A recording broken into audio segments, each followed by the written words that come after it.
이 정도면 나잡아 봐라 아닙니까? 윤석열 정권의 외환유치 정황이 점차 사실로 입증되고 있습니다. 여러 관계자의 제보에 따르면 드론 작전 사령부는 최소 3차례에 걸쳐서 7대의 무인기를 북한으로 보냈습니다. 우선 2024년 10월 3일입니다. 구체적인 목표 좌표도 김정은의 관저로 알려진 15호 관저 일대입니다. 그 다음은 10월 8일입니다. 백령도에서 넉 대를 날렸습니다. 한 대가 복귀하지 못한 겁니다. 남측이 10월 9일 평양에 무인기를 날려보내다라고 북한이 공개한 그날과 일치합니다. 특히 당시 목표 좌표는 15호 관저 상공이었습니다. 세 번째 날은 11월 13일입니다. 저녁 7시 반쯤 한 대를 날렸습니다. 애초엔 2시간 내지 3시간 간격으로 2대를 띄울 계획이었는데 한 대만 보냈다고 합니다. 2-3시간 간격으로 보내면 두 번째 드론은 격추될 가능성이 매우 높습니다. 너무나 위험천만한 계획을 세웠던 겁니다.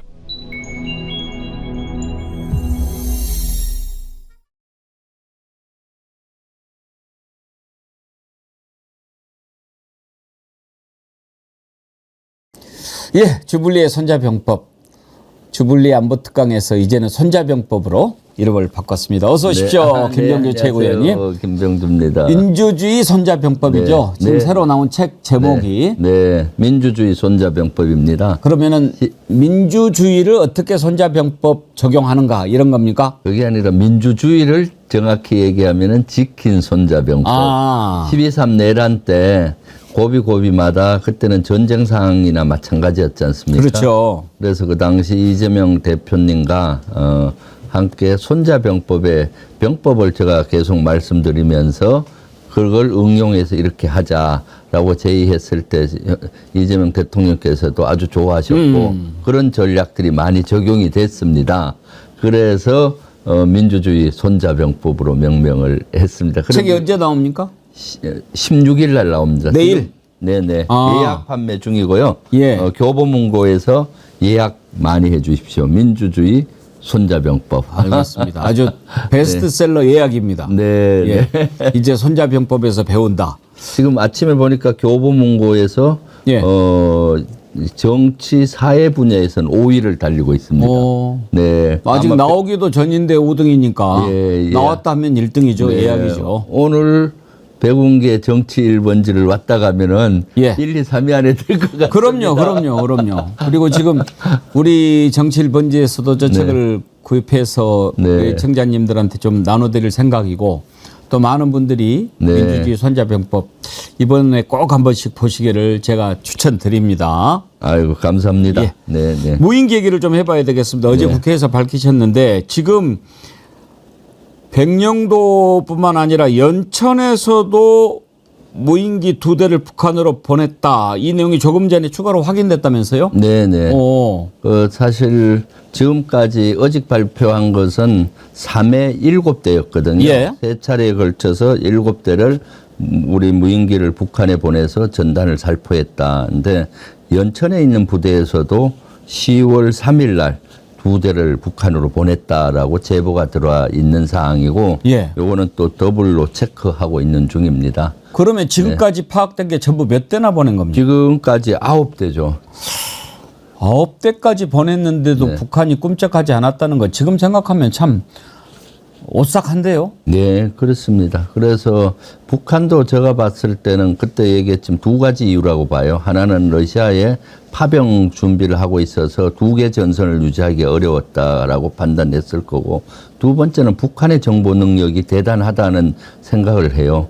뭐 이런 있을 때 북한에서 제일 평양에 있는 15호 관저에 뿌렸거든요. 그 일대. 거기는 김정은의 숙소 중에 하나예요. 예. 그리고 그 주변에는 외무성이나 보위성이나 김일성 대학이나 고위급 간부들이 다 사는 데라서 그것이 다 떨어졌을 거 아니에요. 네. 그러면은 이것은 완전히 충성 경쟁을 해서라도 하는 측면에서라도 대한민국의 군사 도발을 해야 된다. 대응 도발을 얘기했을 텐데 아마 김정은이가 자제를 시켰을 거예요. 수사적 위협만 하고. 그랬을 때는 북한에서 나름 정보 판단을 했던 것 같다.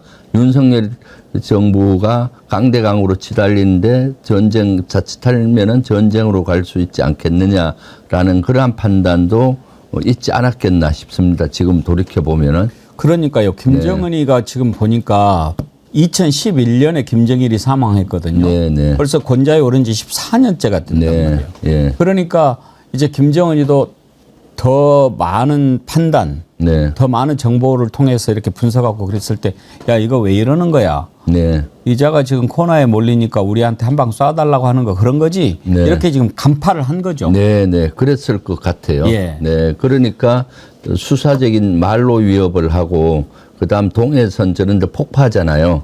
폭파하면서 두 국가를 선언하면서 이제는 더 이상 이 에스컬레이트 시키면 안 되겠다 하면서 동해선 폭파하고 그때 10월 15일 날인가 했었거든요. 그런 대응을 한 거죠. 군사적인 도발을 우리 지역으로 하지 않고 그래서 전략적인 판단을 북한이 그때 잘 했다라고 생각이 듭니다. 그것이 우리에게는 국지전이나 전쟁으로 가는 길을 막았고 그것만이 아니라 만약 그렇게 됐다면 어떻게 되겠어요? 윤석열이가 비상계엄을 할 조건이 다 완성이 된 거예요. 그러면은 비상계엄을 선포하면은 조건이 됐기 때문에 비상계엄은 전시나 사변이나 이에 준하는 비상사태, 이에 준하는 비상사태라고 선포하면서 비상계엄을 하면 군에서는 100% 임무 수행을 해야 합니다. 주저주저 하지 않고. 그랬으면 비상계엄은 성공했을 거고 그러면 장기 집권의 윤석열의 꿈은 이루어지고 저와 우리 백운기 선생님은 서해안에 수장됐을 확률이 있겠죠. 아유. 저번에 TV도 폐쇄되고 끔찍한 사항이 올 뻔했는데 지금 확인된 것만 9대를 보냈는데 실제로 따져보면 다 나중에 진술이 나오면은 더 보냈을 가능성도 있지 않겠습니까? 네, 그렇죠. 동해에 있는 부대에도 보냈을 가능성이 있어요. 예. 왜냐하면 동해에 있는 부대에서 무인기 한 대가 소실이 됐습니다. 잊어먹었다는 거거든요. 날리고. 그러면 무인기에는 위치 추적 장치가 있어요. 위치. 어디 떨어지면 위치를 확인할 수가 있습니다. 그리고 바다에 떨어진다 해도 이게 플라스틱이에요. 누가. 그러니까 물에 가라앉지 않습니다. 그러니까 건질 수가 있잖아요. 그런데 소실이 됐다는 건 뭐겠습니까? 어디에서 떨어져서 못 찾는 걸로 봐야 되겠습니다. 북한에 가서 그렇죠. 못 찾는다고 봐야 되거든요. 네. 그렇기 때문에 동해에 있는 부대에서도 일부는 날려보냈을 것이다.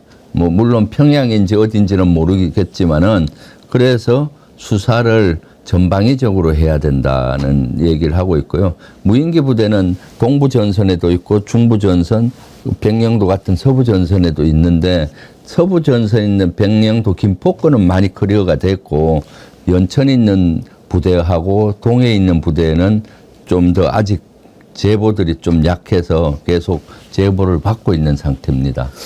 지금 이거를 윤석열이 하고 김용현이가 주도를 했지만 일단 드론을 보낸 데는 드론 사령부일 거 아닙니까? 네네. 그 사령관이 김용대인데 네. 지금도 그 자리에 있더라고요. 네, 그대로 있더라고요. 지난번 착각을 했거든요. 그대로 있고 그대로 있다 보니까 조직적으로 은폐를 하고 있습니다. 김용대가. 빨리 조치해야죠. 네, 그래서 빨리 조치를 해야 되고 그래서 오늘 장관 후보자한테도 제가 빨리 이것은 확인을 하라고 요구를 하고 있고 오후에 빨리 보직도 조치하도록 요구를 할 예정입니다. 네. 아니 그렇게 했던 자를 그대로 두고 있다. 이건 말이 안 되는데. 네. 그러면 그렇게 계속 명령을 수행하고 그러면 이자가 뭔가 이거는 다른 의도가 있는 게 아닌가 단순히 북한의 무인기 침투에 대한 대응 성격만이 아니고 뭐 이런 생각도 할 수 있어야 사령관 아닙니까? 그런 사령관이면 투스탑니까? 본인은 이것은 전쟁을 유발한다는 거 또는 국지전을 유도하기 위해서 한다는 걸 드론 사령관은 알았을 거예요. 왜냐하면 그런 정황들이 많죠. 예를 든다면은 3차 때 남포로 보내거든요. 남포로 보낼 때 사령관이 직접 백령도 있는 소대장한테 보안폰으로 전화를 해요. 할 때는 경로 좌표하고 삐라를 투하하는 지점 좌표를 줘야 돼요. 그래야 무인기에 그걸 입력을 시키면 무인기가 그걸 따라가다가 돌아오는 그런 건데 보니까 경로상에 어떤 문제가 있었는가 하면은 남포 위에 보면은 온천 전투 비행단이 있어요. 북한에 미국이가 있는 비행단인데 예. 비행단은 전투 비행단은 어떻습니까?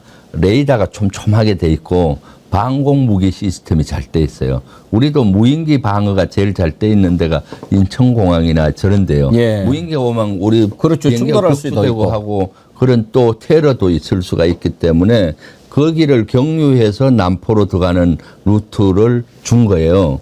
그러니까 백령도에 있는 조종사, 무인기 조종사 반장들이 봤을 때 이것은 자살행위다. 예. 아니, 전투 비행단 북한으로 들어가면 100% 간축이 되고 격추될 거 아니에요. 아니면 격추 안 되더라도 제밍을 쏘면 떨어지는 거거든요. 그러니까 이것은 문제 있다라고 김용대한테 보고를 했어요. 그랬더니 김용대 사령관이 그 옆에 누군가는 있었던 것 같은데 이거 되게 어렵단데요. 뭐 이렇게 얘기를 하고 그 다음에 준 코스가 그거보다 더 위험한 코스를 또 준 거예요. 예. 온천 비행단은 아닌데 서해에서 대동강을 따라서 들어갔을 때 남포거든요. 그 서해안에서 대동강을 따라가는 그 지역이 북한의 집중적인 군사 시설이 있습니다. 공기 부양정 시설이나 뭐 잠수함 기지나 뭐 해군 기지들이 거기 쫙 있는 데니까 거긴 더 촘촘하잖아요. 예. 거기를 들어갔다 나오라고 하면서 고도도 지정을 해줬어요. 서해안 갈 때는 저기 보시면은 예. 저건 평양 거고요. 그 다음 거 혹시 있으면은 주세요. 저건 평양 거고, 예. 네 무인기 좌측에 평양 말고 네, 무인기고, 다른 거, 예, 예. 예. 다른 거가 하나 있으면 혹시 올려보세요. 네 없는 것 같네요. 예. 그래서 그 서해안으로 갈 때는 2km로 가다가 남포로 들어갈 때는 해발 고도를 800m로 낮추라는 거예요. 낮추는 거.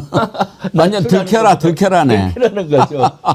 무인기 조종사나 무인기 팀장들, 운영 팀장들은 이것이 임무 수행하고 복귀를 했을 때 임무가 완수되지. 그렇죠. 만약에 추락이 된다든가 격추가 된다든가 하게 되면은 자기 그 인사에 불이익을 당합니다. 실패한 거니까. 실패한 거니까요. 그런 것들이 몇 개 쌓이다 보면은 좋은 고가를 못 받게 되고. 예. 또 그것이 결정적으로 본인 실수 같으면은 징계도 받을 수가 있는 거고 그렇거든요. 예. 저거 한 대에 한 2천만 원은 가니까. 그렇죠. 그리고 여러 가지. 그렇기 때문에 이 조종사, 무인기 조종사나 팀에서는 어떻게든 살아서 돌아오는 게 목적인데 죽으러 가게 이래 만드니까 이거는 이상하다라고 본인들도 생각을 했다 그러더라고요. 그러니까 그리고 나서 2-3시간 후에 다시 복귀하면은 들어가려고 계획을 했는데 갔다 와서 지금 복귀했습니다 하니까 의아한 투로 복귀했다고.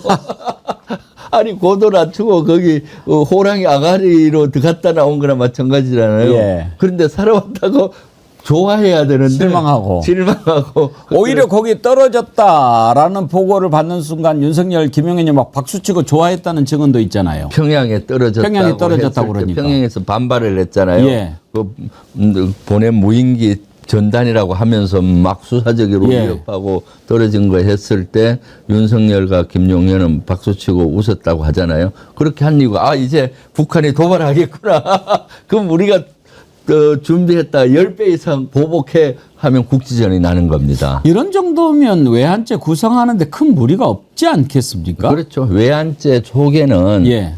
이적죄가 있어요. 그러니까 이거는 명백한 제가 봤을 때는 이적죄에 포함이 되는 거죠. 외환 유치죄는 적국가 통모하고라는 단어가 들어가서 적국가 모의가 외환 유치죄는 하기가 어려울 텐데 외환죄는 쉽다. 예. 외환죄 속에는 이적행위, 이적죄가 있거든요. 네. 그리고 이 드론 사령부 그때 뭐 개입했 또 근무했던 직원들한테 뭐 경력금도 주고 뭐 표창도 하고 그랬다고 그러던데요. 네네. 오늘 경력금 준 걸 더 밝혀졌는데 예. 지난주에 5군데였잖아요. 이것을 알만한 5 사령부. 예. 10월 8일 날 줬어요. 예. 10월 8일 날 저녁에 무인기를 평양에 보내서 9일 날 새벽에 돌아왔지 않습니까? 그때 이제 이걸 꼭 알아야 되는 사령부가 있습니다. 북한의 무인기가 가면은 지상작전 사령부인 레이더에서 감시가 되잖아요. 만약 그걸 모르면 월북하는 무인기니까 격추해 버립니다. 그렇죠. 그리고 북한에 갖다 복귀할 때는 북한 무인기로 오인하고 넘어오는 거니까. 격추하고 작전이 벌어지는 거죠. 그럼 반드시 지작사에 통보를 해야 되네. 알아야 예. 되고 공군 작전사령부도 공작사. 공군 예. 하는 거고 한미연합사 아. 정보 능력이 있는 거고요. 합참의 작전본부가 평시 작전하기 때문에 알아야 되고 예. 드론사 5개 사령부를 10월 8일 날 줬는데 제가 전체 한 2달 경력금 리스트를 요구했는데 아. 국방부에서 어저께 받았어요. 예. 거기 보니까 드론 사령부가 포함이 돼 있고 예. 그다음에 합참 정보본부가 포함이 돼 있어요.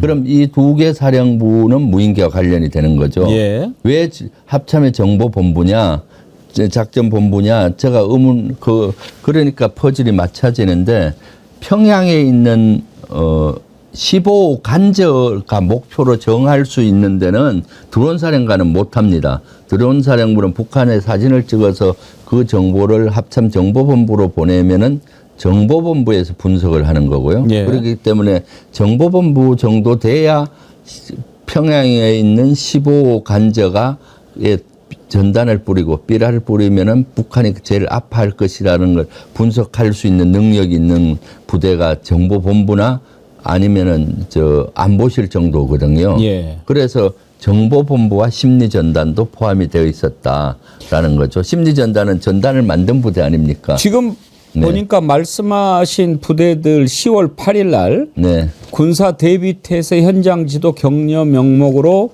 연합사 공군작전사령부 지상작전사령부 그리고 군사 대비태세 업무 유공으로 합참작전본부 드론작전사령부 이렇게 지급을 했네요. 네네. 오. 그래서 그리고 심리전단도 나중에 했고요. 예. 심리전단도 나중에 국군 심리전단 네.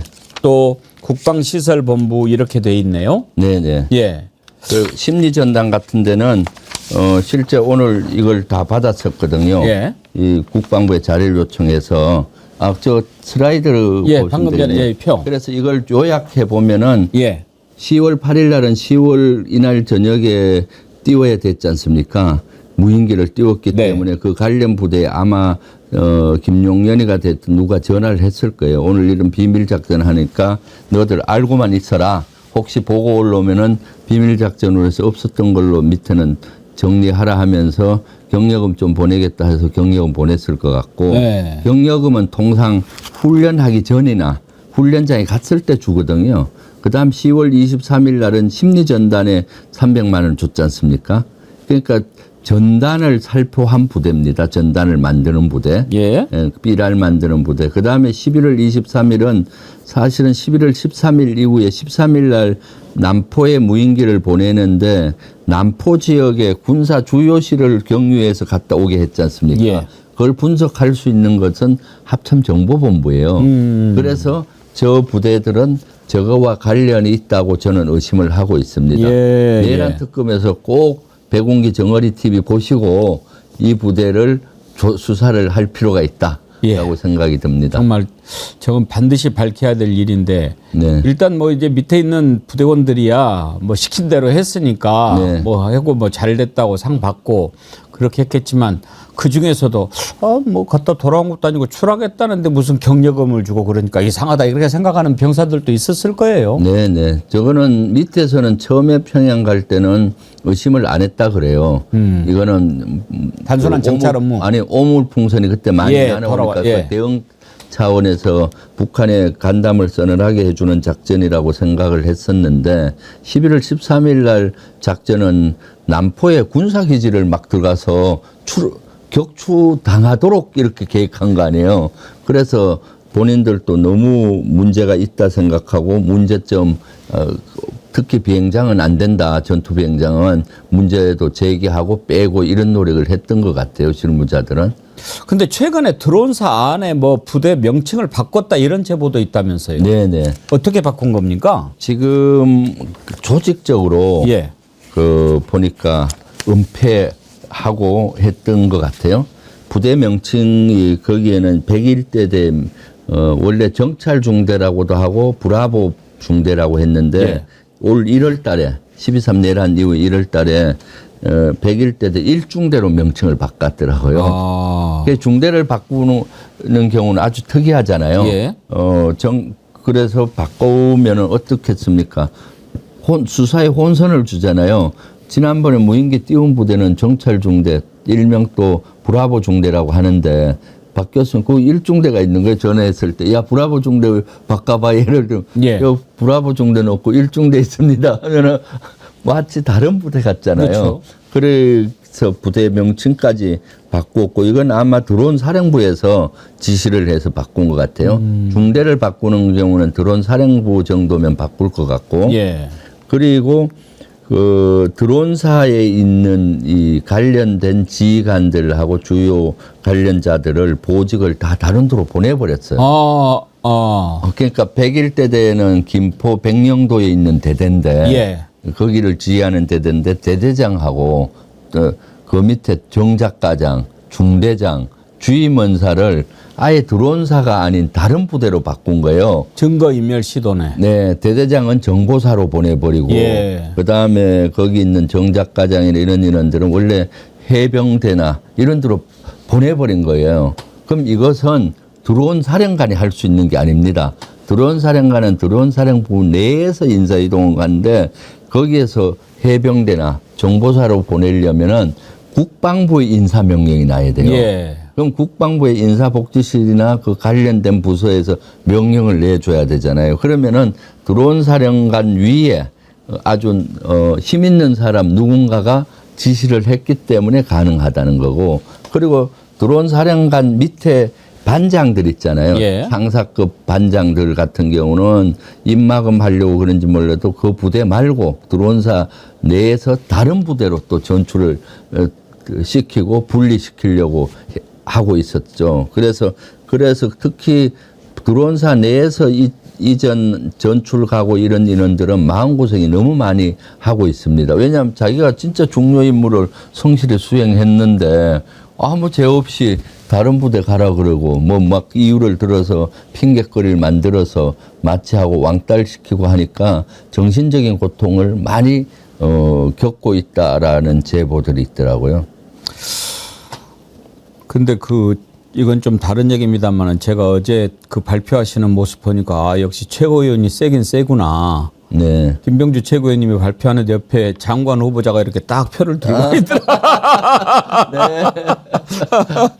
김윤석 우리가 국토부 장관 후보자가 옆에 예. 앉아 있어서 그 장관 후보자한테 이거 들고 서 있어. 내가 발표할 동안에 이렇게 하니까 역시 최고위원이 세긴 세구나. 그렇게 생각했어요. 미안하더라고요. 왜냐하면 그 최고위원 발표를 할 때 이걸 들어야 되는데 이걸 들고 얘기하기 어려워요. 그래서 통상 옆자기 해주거든요. 지금 사무총장이죠? 네네. 그래서 뭐 도와준 거죠. 네. 예. 저 전현희 의원 할 때 제가 옆자기라서 제가 들어주고 제가 발표할 때 통상 전현희 의원이 옆에서 들어줬는데 어저께는 전현희 의원이 없고 이쪽 옆에는 그 김병기 대표가 있잖아요. 또 대표한테 시킬 수 없고 좀 들어달라. 그래서 나중에 고맙다 그랬죠. 예, 어제 그 모습 보면서 훈훈했어요. 네, 네. 그래도 장관 후보자인데 네. 옆에서 이렇게 딱 얌전히 들어주니까 네. 그 모습 보기가 좋았습니다. 김윤덕 사실 국토부 장관 후보자는 대단히 겸손하고 예. 능력이 있어요. 사실 이재명 대통령께서 대표 시절에 거의 정기간에 사무총장을 했어요. 사무총장은 우리 당의 살림을 사는 직책인데 그거 어렵거든요. 그런데 지난 21대에도 했고 22대에도 다시 유임을 했죠. 예. 네, 그럴 정도로 아주 입이 무겁고 겸손하고 능력 있는 분이었죠. 네. 살림이 어려울 때 어떻게 하면 그 살림을 잘 쓰는가 이런 것도 사실 손자병법으로 풀 수 있는 거 아닙니까? 아, 있죠. 손자병법은 최소 노력으로 최대 성과를, 최소 경비로 최대 효과를, 최소 피해로 최대 승리를 하는 방법을 알려주는 우리 지혜입니다. 김병주 최고위원님은 제가 이렇게 겪어보면 사업을 해도 잘하셨을 것 같아요. 네. 그렇죠? 그런 생각 가끔 안 하십니까? 아, 그렇죠. 네. 네. 예를 들면은 제가 유튜브 51만 구독자잖아요. 51만이나 됩니까? 51만입니다. 오. 국회의원 300명 중에 2위입니다. 예. 그리고 또 트위터 X에서도 저를 응원하는 분들이 많고요. 예. 사람이 모인다는 거는 돈이 되잖아요. 근데 국회의원은 단순히 저의 정보 공유를 하고 소통의 수단인데 만약에 제가 국회의원 아닌다면은 유튜브를 갖고도 돈을 많이 벌 수가 있죠. 이번에 보니까 이재명 대통령하고 김민석 총리도 X로 이렇게 소통을 하던데 네. 그 X 혹시 우리 김병주 최고위원님이 가르쳐 주신 거 아닙니까? 아, 제가 많이 강조했습니다. 예. 그거는 사실 지난 12.3 내란 이후에 응원봉을 들고 그 청년들이 많이 오셨잖아요. 그분들이 뭐로 소통을 할까 봤더니 X더라고요. 아. 트위터를 요새는 X를 하잖아요. 그 트위터 X로 소통을 하기 때문에 제가 소통을 해봤습니다. 계속 그분들하고 소통을 해야 되니까 12.3 내란 때 여의도에 수백만이 몰려들었을 때 오셨을 때 제가 여러분의 목소리가 들립니다. 감사합니다. 뭐 수십만 안에 국회에서 소리가 나오고. 들린다. 네네. 그분들 그걸 알려주는 거죠. 예. 궁금하실 거 아니에요? 그렇죠. 우리 얘기가 들릴까? 탄핵 소추안을 그 투표해야 되는 사람 국회의원인데 들릴까 간절함이 그래서 여러분의 간절한 목소리가 들리면 너무 감사합니다. 또 거기서 사진 찍어서 올려서 여러분의 모습입니다. 눈물 납니다. 국회에서 그 여의도 집회 현장을 찍어서 네. X에 올렸다 이거죠. 네네. 그렇게 올렸더니 막 한 80만, 90만 막 조회가 나오고 네. 그러면서 하루에 한 5번 그리고 저도 응원봉을 사서 응원봉 샀습니다. 그러니까 또 그렇게 해서 하루에 5번 정도는 제가 평균 소통을 하고 있죠. 그러다 보니까 그때 이제 이재명 대표하고 같은 지부에 있었잖아요. 예. 그래서 이재명 그 당시 대표님한테도 지금 응원봉을 들고는 청년 세대들이 X와 소통합니다. X를 하셔야 됩니다 하고 제가 자주 얘기를 했어요. 그래서 그때 이재명 대표께서는 금방 알아들으시고 X를 열심히 하셨어요. 그런데 다른 최고위원님이나 다른 분들은 많이 안 하시더라고요. X? 뭐 이렇게 했죠. 네, 그거 트위터는 옛날에 많이 됐는데 한물 간 거 아니냐 이런 생각을 하시더라고요. 그래서 잘 안 하시던데 이재명 그 당시 대표님, 지금 대통령 역시 그런데 소통의 달인이시잖아요. 그래요 하면서 X를 많이 하셨고 그러니까 지금 그 습관이 더 가셔서 지금 대통령 되시고도 거기에 뭐 김민석 국방부 그 국무총리 어디 뭐 가서 어디 한다면서 하니까 다시 딱 응답하고 또 거기에 소통하는 많은 분들이 보고 하지 않습니까? 그러면 지금 김병주 최고위원님은 개인적으로 이렇게 해봤을 때 가장 소통에 좋고 잘 되고 이러는 SNS가 X라고 보십니까? 저는 뭐 유튜브와 X라고 봅니다. 그런데 그거를 하는 층이 다릅니다. 20대, 30대 여성분들 또는 응원봉을 들었던 청년들은 X를 주로 많이 하고요. 그다음 인스타는 남성보다는 여성분들이 많이 하는 경향이 있고 유튜브는 전 나이층인데 콘텐츠에 따라 다른 것 같습니다. 예를 들면 뭐 안보하면은 50대, 60대들이 많이 보는 거고 그럼 또 재밌는 걸로 하면 좀 나이층이 내려가는 거고 그래서 그거는 이제 고객층, 시청자층에 따라서 조금 다를 것 같은데 전반적으로 젊은 청년들은 요새 X를 많이 하고 있다라고 저는 보고 있거든요. 네. 우리 정어리 TV도 X 계정을 하나 만들어야 되겠는데요. 네, 그렇죠. 정어리 TV도 지금 유튜브만 할 것이 아니라 X로 계정을 해서 소통을 방송하는 거 거기는 짧게 소통합니다. 오늘 정어리 방송 몇 시에 합니다. 오늘 뭐 또 김병주 손자병법 했는데 뭐 예를 들어서 천인 공로할 뭐 북한 무인기 보내서 전쟁 유도 보니까 3차례 최소 9대가 확인됐다고 합니다. 그런 거 몇 줄 올리면은 그런 거 정보를 공유할 수가 있잖아요. 관리는 누가 합니까? 제가 직접 하고 우리 또 막내 비서관하고 둘이 주로 많이 하죠. 예. 네. 그 직접 저도 많이 하고 막내 비서도 그걸 보면서 이런 거 올리시죠 하면 좋다가 뭐 그렇게 합니다. 알겠습니다. 네네. 아주 또 좋은 팁을 주셨네요. 네네. 그래서 사실은 유튜브 방송 기존의 뉴미디어와 미디어의 차이는 과거의 미디어는 일방형이지 않습니까? KBS, MBC, 뭐 SBS 한다고 해도 그거 보기만 하지 의견을 낼 길이 없었는데 지금은 유튜브, X, 인스타 이런 뉴미디어들은 쌍방 소통이 가능하지 않습니까? 댓글을 달고 지금 이 시간에도 댓글을 달아주시면 우리가 답변 드릴 수 있잖아요. 그렇기 때문에 지금 콘텐츠가 바뀌었고 그래서 뉴미디어는 소통하는 수단으로 아주 좋습니다. 예. 그렇기 때문에 정어리 TV만 하실 것이 아니라 X도 하시고 인스타도 하시고 또 여기 오면은 오시는 분하고 사진도 찍어서 올리고 알겠습니다. 사진 찍어서 올리는 거는 인스타에 하시고 여기에 그 요약해서는 X에 하시고 괜히 제가 나가다가 PD님들 작가님들한테 혼나지 모르겠네요. 다들 줘서. 아주 좋은 팁을 주셨는데 네. 우리도 좀 잘 반영을 한번 해보도록 이거 하겠습니다. 시청자분들 중에 혹시 X 하시는 분 있으면은 민주주의 손자병법 이거 재밌을 것 같다. 홍보 문자 좀 올려주세요. 본인의 계정에. 재밌을 것 같다 말고 재밌다 이렇게 올려주세요. 읽어보시고. 예. 이재명 위기의 리더십도 나온다고 합니다. 예. 또 올려주시고요. 정어리 TV 재밌다 올려주시고. 민주주의 손자병법 재밌다. 재밌더라. 이러이러한 부분이 재밌더라. 이렇게 올려주시면 교보문고에서 좋겠네요. 예매가 하고 있으니 예매 예. 가자. 이렇게. 네. 해신탕 맛있다 이것만 올리지 마시고. 아니요, 해신탕도 올려주시고. 사실 이런 데서 오는 시청자분들 해신탕 드시고 그 소감을 댓글에도 달지만은 본인 계정돼 있는 인스타라든가 X에 올려주시면 효과가 크죠. 그렇겠죠. 네, 그런 것도 많이 홍보하십시오. 알겠습니다. 오늘부터 우리 그 고문으로 모시도록 하겠습니다. 네. 네. 지금 이제 청문회가 계속되고 있는데 당내 분위기가 어떻습니까? 뭐 일단은 전원 생환이라고 한다고 하는데 참고로 오늘 최고위원님 오셨으니까 네. 저희가 이틀에 걸쳐서 투표를 했어요. 우리 이 보시는 애청자님들을 대상으로 어제는 어떤 투표를 했냐면 지금 이제 청문회 슈퍼 위크인데 첫 내각 어떻게 해야 될까요? 하면서 답을 전부 임명해야 된다. 문제 있는 사람은 정리해야 된다. 청문회를 지켜봐야 한다.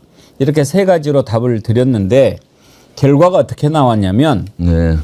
전원 임명해야 된다가 35%. 네. 그다음에 문제 있는 사람 정리해야 된다가 42%. 청문회를 지켜봐야 한다가 23%로 문제 있는 사람들이 스스로 좀 물러나서 이재명 대통령한테 부담을 덜 주면 좋겠다가 모두 임명해야 된다보다 7%포인트도 높았어요. 네, 네. 오늘도 이제 투표를 10시부터 12시까지 해서 마감을 했는데 강선우 지금 장관 후보자가 가장 관심사잖아요. 네. 강선우 장관 어떻게 할까요? 하고 물어봤더니 10,000명 넘게 투표에 참여했는데 압도적으로 임명해도 된다. 네, 이렇게 네. 나왔습니다. 네. 지금 우리가 뭐 다 모든 장관들을 상대로 할 생각은 없고 논란이 있는 강선우 장관 후보자 그리고 이진숙 후보자 네. 이렇게 지금 해보려고 하는데 강선우 후보자에 대해서는 상당히 너그러운 그런 반응을 보여주셨는데 당 분위기는 어떻습니까 지금? 사실 뭐 청문회는 저희 입장에서는 100% 통과해서 빨리 내각이 만들어져서 일하는 이재명 정부 만들어줘야 된다는 원론적인 데는 다 동의를 합니다. 그럼에도 불구하고 청문회를 통해서 국민의 눈높이에 맞게 검증을 하고 있잖아요. 그렇기 때문에 청문회 때 본인들의 문제가 있으면 해명할 기회를 주는 거고 그리고 청문회 후에도 이와 같은 여론이 중요합니다. 어떻게 보는지. 그런 여론을 보고 국민들이 어떻게 생각하는지를 보고 아마 용산 대통령실에서도 판단을 하리라고 보여지고 있거든요. 그래서 정어리 TV에서 저 설문조사 이런 걸 아주 잘했네요. 예. 보니까. 강선우 장관 후보자 같은 경우는 청문회 하기 전에는 여론이 많이 안 좋았었는데 청문회 저도 어제 전 과정은 못 봤지만 처음 시작할 때 중간중간 봤었는데 진짜로 진심 어리게 본인이 한 것은 어떤 건 사과하고 또 눈물로서 또 이렇게 본인의 애로를 얘기를 한 것도 있고 사실 강선우 장관 후보자 같은 경우는 제가 잘 알고 있는데 참 그 어려움이 있어요. 그 삶 속에서 발달장애 아이를 키우죠. 발달장애 아이를 키우고 있어서 그 고충을 너무나 잘 저는 알고 있거든요. 가끔 얘기를 해주고 그런 과정에서 아마 여러 가지 본인들 이런 것들도 감안을 할 필요가 있지 않나 생각하는데 아마 이런 여론들을 보고 왜냐하면 대통령께서도 늘 국민을 바라보시거든요. 국민이 어떻게 생각하는가. 국민이 옳다라는 생각을 늘 하십니다. 그래서 이재명 대통령께서 대표하실 때 스타일 보면은 옳다라는 어떤 정책을 생각하고 하려고 하는데 여론이 안 좋으면은 국민들이 야 그거 지금 할 때 아니야 하면은 접으시거든요. 그래서 그러한 것이 사실 오늘의 이재명 대통령을 있게 만들었다고 보고요. 준비된 대통령으로서 잘 하실 바탕인데 아마 용산에서도 이러한 국민들의 생각을 잘 보리라고 생각합니다. 예. 네. 이진숙 장관 후보자에 대해서도 이제 청문회까지는 일단 해보고 네. 또 이제 판단하겠지만 참고하시라고 이진숙 후보자도 투표를 우리가 해보고 네. 그 결과가 나오면 알려드리도록 네, 하겠습니다. 네, 네. 또 이런 그 소통을 좀 해야 되지 않겠습니까? 네, 네. 근데 지금 그런 것도 좀 있는 것 같아요. 청문회를 해서 어느 정도까지나 해명이 될지는 모르겠습니다만 국민의힘이 지금 정신이 없는 와중에도 그래도 우리가 한 명은 떨어뜨려야 되지 않겠느냐 뭐 어떤 이런 일종의 그런 생각도 좀 있어 보이지 않습니까? 국민의힘은 좀 지금 표적을 정해서 공격하고 있죠. 그렇죠. 지난번에 김민석 국무총리 후보자 한 명이 완전 표적이 돼서 완전 하사를 받았던 거고요. 지금은 이진숙 장관 후보자하고 강선우 장관 후보자 두 명을 표적으로 삼아서 집중적으로 공격하는 것 같아요. 네, 그것은 바람직하지 않죠. 청문회는 장관의 도덕성이나 능력이나 정책 할 수 있는 걸 검증하기 때문에 그런 것보다도 전부 다 똑같은 관점에서 봐야 되는데 두 사람을 표적 삼아서 집중 포격을 하고 있지 않나라는 생각을 저는 하고 있는데 그것은 바람직한 방법은 아니다라고 봅니다. 표적을 삼아서 한 놈만 공격하는 거 이것도 병법에 나오긴 나오죠. 네, 나오죠. 그럼 낙마시키기 쉽죠. 주유소 습격 사건 같은 그런 그. 네. 근데 또 거기에 또 대응하는 것도 병법에 있죠. 네, 있습니다. 예. 그런 걸 좀 잘 가르쳐 주시면 좋을 것 같습니다. 네, 네. 오늘 또 국방위에서 제가 병법대로 했습니다. 아, 어떤 겁니까? 소개 한번 해 주시죠. 아니요, 오늘 안규백 장관 후보자가 예. 첫 번째 해야 될 과제가 내란 종식이잖아요.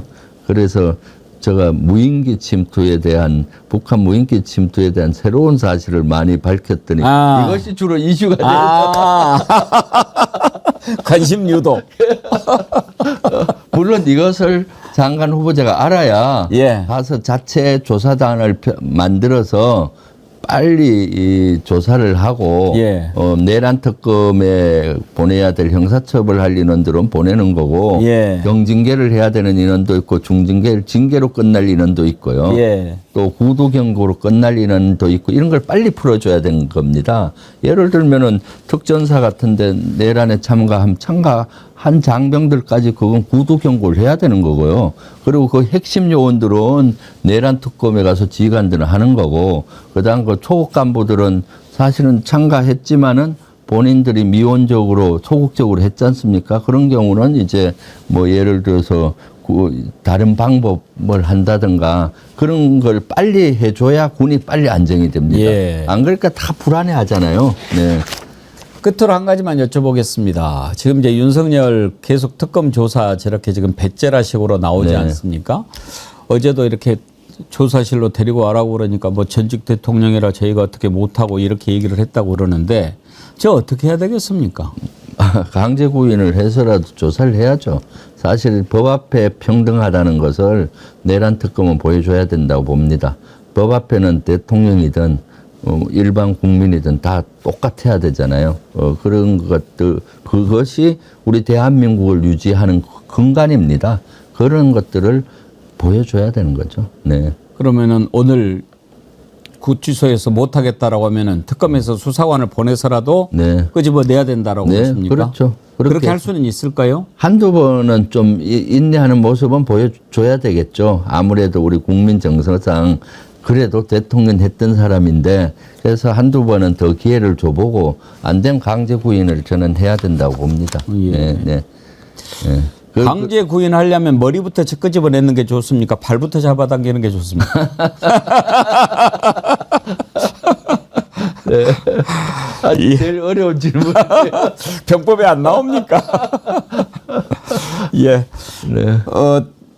주불리의 손자병법 사실 이제 손자병법으로는 첫 시간인데 안보특강보다 훨씬 더 범위가 좀 넓어진 것 같아서 네, 그렇습니다. 좋습니다. 손자병법은 어디나 적용이 되죠. 예. 왜 손자병법이냐 하면은 손자병법은 2500년 전에 지어졌는데 지금도 경쟁하는 모든 데는 적용됩니다.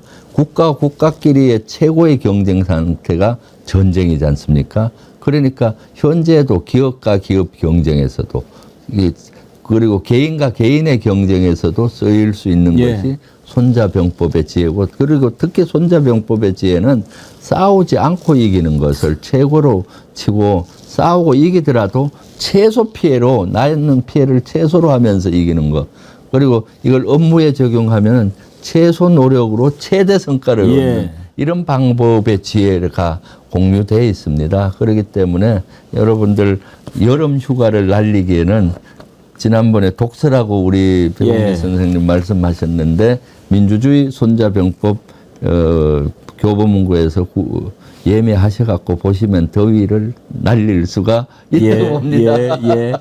기대가 됩니다. 네.